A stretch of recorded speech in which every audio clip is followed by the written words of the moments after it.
Is positional dominance actually more terrifying than a direct mating attack? Today, we are looking at a masterclass from Quang Liem that will absolutely change the way you think about endgames. We're going to break down how a slight structural edge turns into a complete collapse for the opponent. This isn't just chess, it's a slow-motion execution. Let's dive into the anatomy of a Grandmaster grind.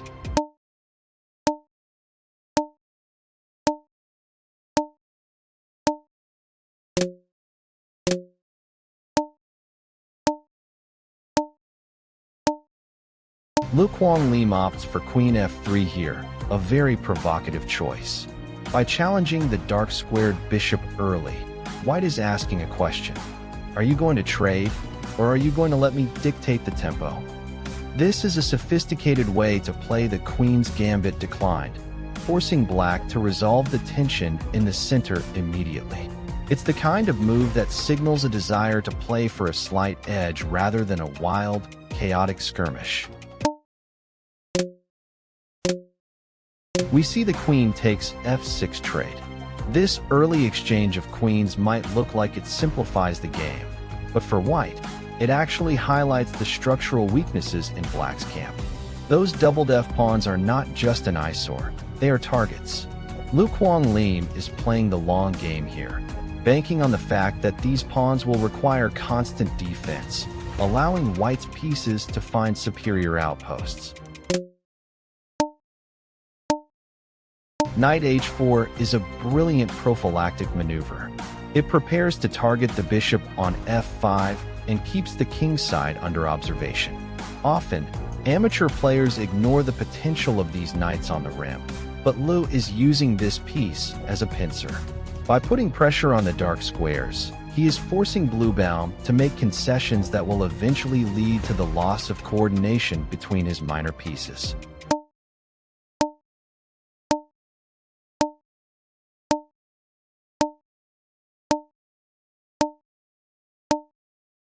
Knight e2 is a classic repositioning. It's not just retreating, it's looking to reroute to the d4 square or support the center from e2. Grandmasters understand that a piece isn't just a unit of force, it's a tool for control. By vacating the f3 square and preparing to redeploy, White is essentially creating a waiting game structure that forces Black to overextend, while White simply improves his coordination.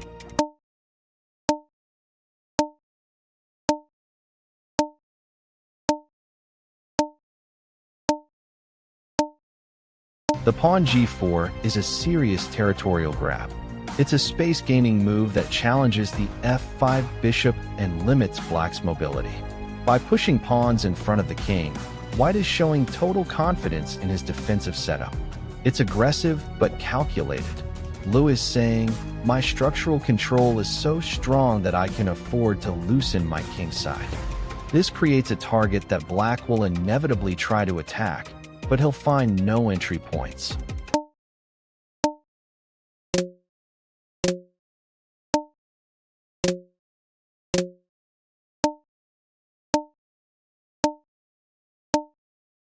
Knight takes g6. This is the moment the structure clarifies. By removing the bishop, White forces Black to recapture with the h-pawn, which further mangles his pawn configuration. Now, the g6 pawn is backward and isolated, and the h-file is open for White's rook. This is the definition of positional suffocation, taking away the opponent's counterplay while slowly refining your own attacking lanes. Rook h7 is a devastating piece placement. It effectively slices through Black's defensive line, acting as a thorn in the side of the Black rook and king. When you can plant a heavy piece this deep into the opponent's territory without them being able to kick it out, you have won the battle of coordination. From here, Bluebaum is essentially playing with one hand tied behind his back.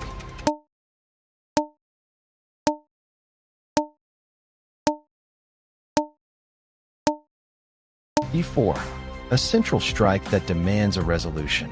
By challenging the center, Quang Liem is ensuring that he controls the rhythm of the game. If Black ignores it, the pawn pushes further. If black captures, the file's open for the white rooks. It's a win-win scenario created by a player who knows how to optimize his tension. You have to love the clinical precision of this push.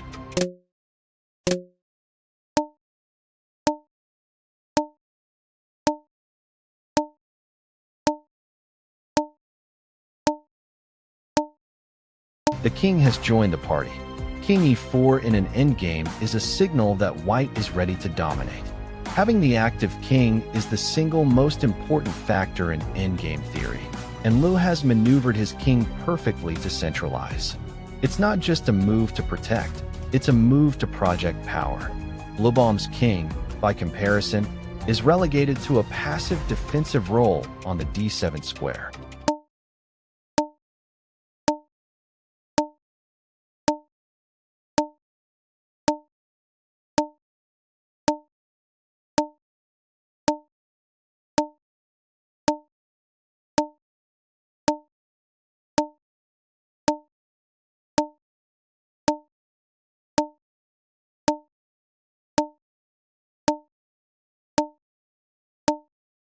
dxc6+, the tactical breakthrough we were waiting for.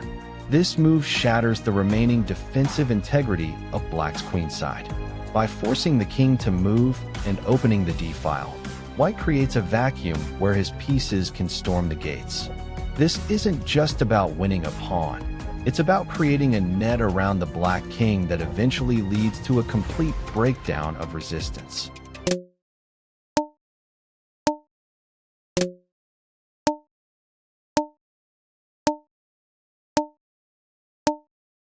Rook takes g6.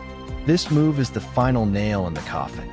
The material advantage is now insurmountable, and the coordination between the rook and the knight on the board is absolute perfection. Quang Liem has conducted this endgame like a symphony conductor, and Bluebaum has been forced to dance to his tune the entire time. There is no escape from this level of deep, grinding pressure.